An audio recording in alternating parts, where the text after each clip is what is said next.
Dan kalau Bapak Ibu nonton Indonesian Idol yang kemarin, ternyata ketika juri ini tugasnya selain menilai juga harus audisi ya, harus menilai audisi.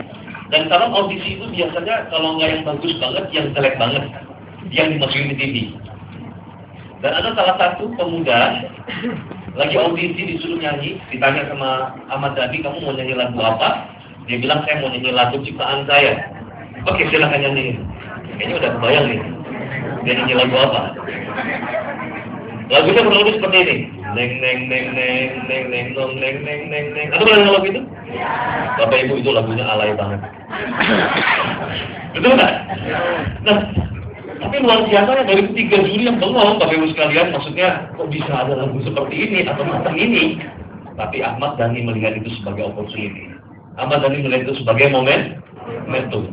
Dia langsung bilang, saya mau beli lagumu, boleh nggak? Berapa harganya? Lalu si pemuda ini bilang 10 juta. Ahmad Dhani bilang mahal banget, 5 juta mau nggak?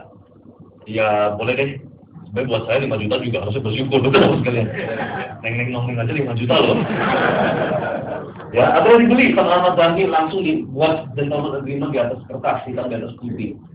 Dan apa terjadi, lagu tersebut langsung diaransemen ulang, di remake ulang, di reuse menjadi lagu rock oleh Ahmad Dhani tanpa mengubah liriknya terlalu banyak. Ada lirik yang berubah sedikit, nada yang berubah sedikit, tapi 90% sama. Dan menurut sekalian ternyata lagunya juga cukup easy listening. Biar kita sebel sama lagunya, kadang-kadang nggak sadar kita di dapur pun kita nyanyi neng neng neng neng. Betul nggak sekalian? Itu lagu yang menyebalkan.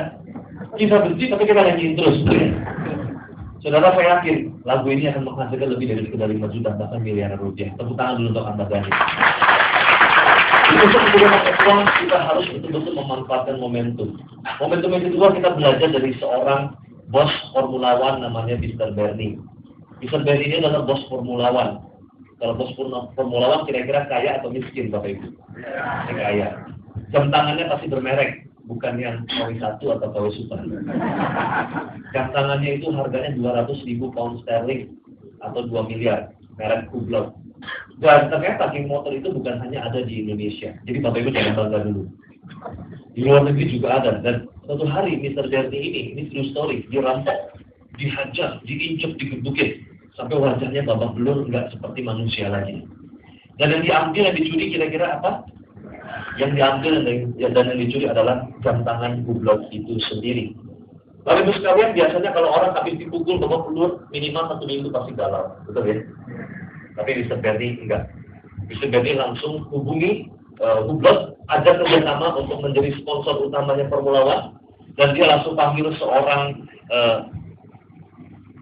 yang ahli di bidang advertising, dan dia membuat iklan kerjasama antara Formula One atau F1 dengan Hublot. Dan gak usah cari model yang cantik, yang seksi, modelnya saya aja, yang mukanya lagi babak belur. Jadi kurang lebih dia bikin iklan, Bapak Ibu sekalian, foto dia yang lagi babak belur, yang kurang lebih baru 1 hari, jadi bengkaknya itu masih matang, Bapak Ibu sekalian. Kemudian di sebelahnya ada logo Formula One, di sebelahnya ada jam Hublot, lalu di bawahnya ada tulisan, lihat apa yang orang berani lakukan demi Hublot. Kita lanjut untuk menjadi. Jadi untuk menjadi magnet uang ternyata nggak sulit, asal kita bisa melihat momentum. Dan ternyata kerugian dari kehilangan jam yang 2 miliar tadi itu kembali ratusan miliar, bos sekalian, dalam waktu yang singkat. Kenapa? Orang-orang yang kaya-kaya, gila ya, demi jam itu aja, itu orang muka jadi babak belur. Berarti kalau punya jam itu nggak sembarangan, betul ya? Itu yang pertama. Yang kedua, untuk kita bisa menjadi magnet uang, kita perlu membuat proposal. Saudara, kalau Anda seorang marketing, Anda ingin sukses, Anda perlu buat event. Dan event itu nggak ada yang gratis, perlu duit. Dan untuk mendapatkan dana untuk event tersebut, Anda perlu buat proposal sama bos Anda. Di proposal tersebut Anda harus tulis kenapa Anda harus buat event itu. Budgetnya berapa? Kita balik modal.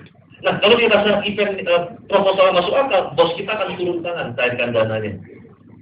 Tapi berapa banyak dari kita, kalau minta sama bos kita yang di perusahaan, kita perlu buat repot-repot proposal. Tapi kalau sama bos kita di surga, kita nggak pernah repot-repot buat proposal. Betul nggak?